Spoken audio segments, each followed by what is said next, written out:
મિત્રો અત્યારે આપણે એક એવા ગંભીર વિષય ઉપર વાત કરવી છે કે આપણે જોયું કે સોશિયલ મીડિયામાં છે, યુટ્યુબમાં છે, ટીવીમાં છે, ન્યૂઝપેપરની અંદર એક વાત આવે છે કે એક પ્રશ્ન છે, ઘણા બધા વિડીયો એના ઉપર બન્યા કે બનાસકાંઠામાંથી આપણો વાવ-થરાદ જિલ્લો અલગ થયો.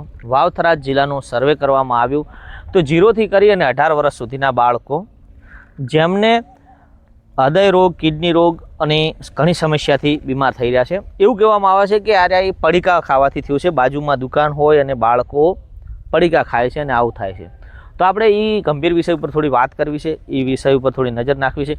તો મિત્રો, પહેલી તો વાત કે બાળકો આ પડીકા ખાવાથી એમને કિડની 461 બાળકોનો આવું જાણવા મળ્યું છે, જેને કિડની છે, પછી લીવર છે, આંતરડામાં ચેપ છે, ચોંટી જવાથી આ જે પડીકા ખાઈ અને ફેફસાનો રોગ થયો છે, જે શ્વાસ લેવામાં પણ તકલીફ પડે બાળકોને.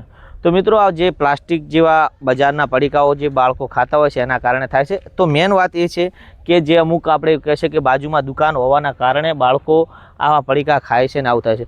મિત્રો, બાજુમાં તો દુકાન હોય છે, દુકાનવાળો ધંધો કરવા માટે પડીકા લાવીને વેચે છે, પણ બાળકોને પડીકાની આદત કોણે કરાવી? મા બાપે કરાવરાવી. બાળકને ખબર નથી કે મારી બાજુની દુકાનની અંદર પડીકા મળે છે અને હું પડીકા લાવીને ખાઉં. એના માતા પિતા બહાર જાય છે, બહારેથી ઘરે આવે છે એટલે છોકરાઓ માટે પડીકા લઈને આવે છે, પડીકું આપી દે છે. છોકરાને બહારે મૂકે છે, પૈસા આપી દે, જા પડીકું લઈ આવે. એટલે એ ચિપ્સ લાવે છે, કુરકુર લાવે છે, આવી અમુક બિસ્કિટ લાવે છે, આવી વસ્તુઓ લાવીને ખાય છે. અને એ બાળક ખાવાના ટાઈમે એવી વસ્તુ ખાઈ લે છે. એના પછી બાળક ખાવા નથી ખાતો, અને બાળક ખાવા નથી ખાતું એટલે એના શરીરની અંદર રોગ પ્રતિકારક શક્તિ ઘટતી જાય છે અને આવા રોગ થાય છે. અત્યારે આપણે ગમે ત્યાં બહાર જઈને આવીએ તો આપણે બાળકો માટે ખાવાનું લઈને આવીએ. શું લઈને આવીએ? બિસ્કિટ કાં તો પડીકા લઈને આવતા હોય છો. તમે નોકરી ધંધાથી, ઘરેથી, બહારથી, બજારમાંથી, ગમે ત્યાંથી તમે આવતા હો તો તમે આવી જ વસ્તુ લઈને આવો છો. તો મિત્રો, પહેલાં તો આપણે આપણા બાળકોને દુકાનવાળા સામેથી આપણને આપવા નહીં આવે, આપણે બંધ કરાવડાવવું પડશે. તો આપણે આપણા બાળકોને પહેલાં તો પડીકા આપવાનું બંધ કરવું જોઈએ, કારણ કે બાળક પડીકા આપણે આપશું તો જ બાળક ખાશે. બાળકને નથી ખબર કે આ પડીકું ખાવાનું છે, આમાંથી ખાવાનું લવરાય છે, આવું થાય છે, તેવું થાય છે. અને મિત્રો, કે આપણે કહીએ કે બિસ્કિટ ખવડાવીએ, અમે તો અમારા બાળકોને કે ક્રીમવાળા બિસ્કિટ ખવડાવીએ. તો ક્રીમવાળા બિસ્કિટની અંદર એવું છે કે ક્રીમ જે આવે છે ને એ મિલ્ક ક્રીમ નથી આવતી, એ વેજીટેબલ ક્રીમ આવે છે, જેની અંદર પામોલીન ઓઇલ હોય છે, પછી ચરબી હોય છે, અને આવી અને કેમિકલ આનામાંથી બનાવેલી ક્રીમ હોય છે. એ ક્રીમ બનાવે છે ને એની ક્રીમ બનાવે છે. ચોકલેટ છે, ચોકલેટની અંદર પણ સેમ આવું જ છે. અને પછી આપણે અત્યારે બજારમાં, અત્યારે ઉનાળાની સિઝન ચાલુ થઈ છે તો બજારની અંદર સસ્તા મળતા કોન, કેન્ડી અને આઈસ્ક્રીમ જેવું છે એ બધું 50% ઉપર 60% વસ્તુ કહી શકાય છે આપણે. જે 60% જેવી વસ્તુ છે એ મિલ્ક પ્રોડક્ટ નથી, ઓઇલ પ્રોડક્ટ હોય છે. અને આવું જ આપણે આપણા બાળકોને ખવડાવીએ છીએ અને પછી બાળકો બીમાર થાય છે. પછી આપણે કહીએ છીએ કે બાજુની દુકાન હતી, બાળક અહીંયાથી લાવીને ખાતું હતું, પણ બાળકને શીખવાડ્યું કોણે ખાતા? મા બાપે. તો આપણે જ આપણા બાળકને ઘરનું ખાવાનું નહીં ખવડાવીએ, ઘરનો ખોરાક નહીં ખવડાવીએ તો બાળકની અંદર કુપોષણ થશે. કુપોષણ થશે એટલે બાળક બીમાર થશે, બીમાર થશે એટલે આવું થવાનું જ છે. તમે બાળકને બહારેથી પડીકું લાવી આપશો એટલે બાળક પડીકું ખાશે તે ઘરનું ખાવાનું ખાશે નહીં. ઘરનું ખાવાનું નહીં ખાય તો એના શરીરની અંદર કોઈ શક્તિ નહીં આવે કે જે એના શરીરની અંદર રોગોથી લડી શકે એવી રોગ પ્રતિકારક શક્તિ રહેશે નહીં, એટલે બાળક બીમાર રહેશે અને પછી આ રોગનો શિકાર બનશે. તો મિત્રો, આપણે આપણા બાળકને સુરક્ષિત રાખવું એ પહેલી જવાબદારી માતા પિતાની છે.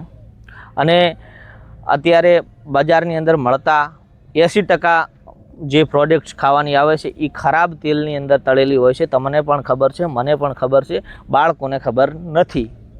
એટલે આપણે જ આપણા બાળકોને આ રોગની દુનિયામાં ધકેલી રહ્યા છીએ. એટલે મિત્રો, આવી પ્રોડક્ટ બંધ કરો. અત્યારે તમે જુઓ છો કે જે ઠંડા પીણા આવે છે એ પણ એવું જ છે કે જેની અંદર કલર નાખેલો હોય છે અને ઉપર લખેલું હોય છે નેચરલી. તો નેચરલી તો નથી હોતું, કલર નાખેલો હોય છે. અને એ કલરની અંદર તમે કેમિકલ નાખશો તો એનું ઓલરેડી પાણી થઈ જશે, અને જે તમે ઓરિજિનલ લઈને બેસો એવું ને એવું જ રહેશે. એટલે મિત્રો, આપણે બજારની અંદર ઓરિજિનલ વસ્તુ મળતી હોય તો ઓરિજિનલ ખાઓ, આવું ડુપ્લિકેટ ના ખાઓ. અત્યારના સમયની અંદર ઘરના જ માણસોને ગણીએ કે એક દિવસની સાંજની બદલાયેલી રોટલી એમને સવારમાં ચામાં કે દૂધમાં કે નાસ્તામાં ખાતા ઠંડી વાસી લાગે છે, અને બજારમાંથી લાવેલા મહિનાના બનાવેલા બ્રેડ, પાઉં એમને તાજા લાગે છે.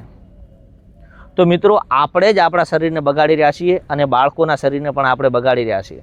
તમે સાંજની પકડેલી રોટલી સવારમાં ખાશો તો તમારા શરીરની અંદર B12ની કમી ઓછી થઈ જશે અને શરીરની અંદર પણ ઉર્જા મળશે. તમે પડેલા મેદાના લોટના બ્રેડ પાઉં સવારમાં નાસ્તામાં ખાશો એ શરીર તમારું બગાડશે મિત્રો.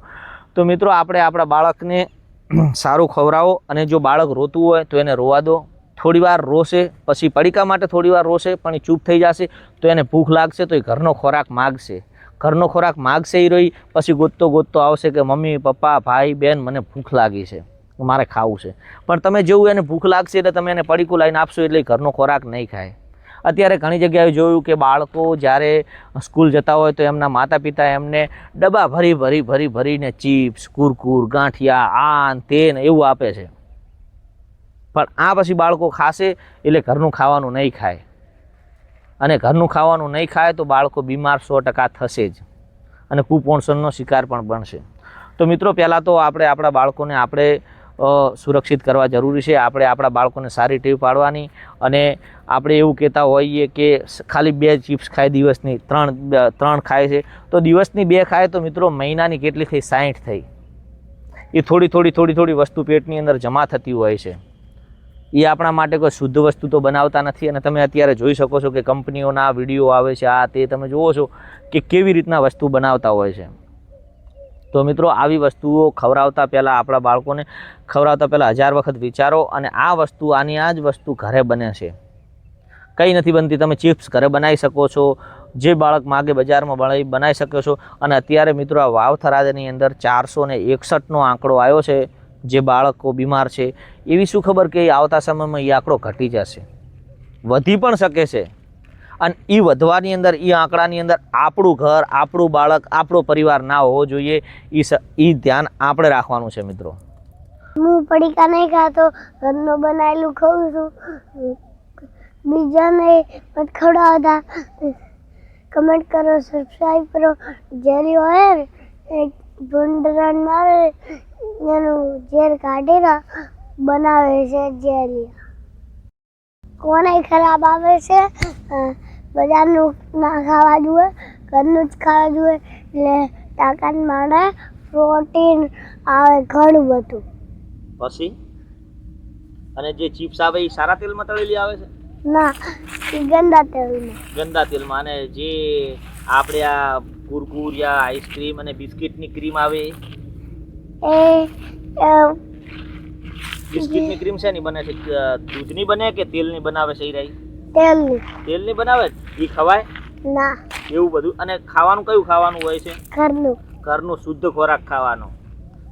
ખોરાક ખાવાનું, બહારનું ગમે મા બાપ લાવેલું ખાય તો ફેંકી દેવાનું. રાઈટ.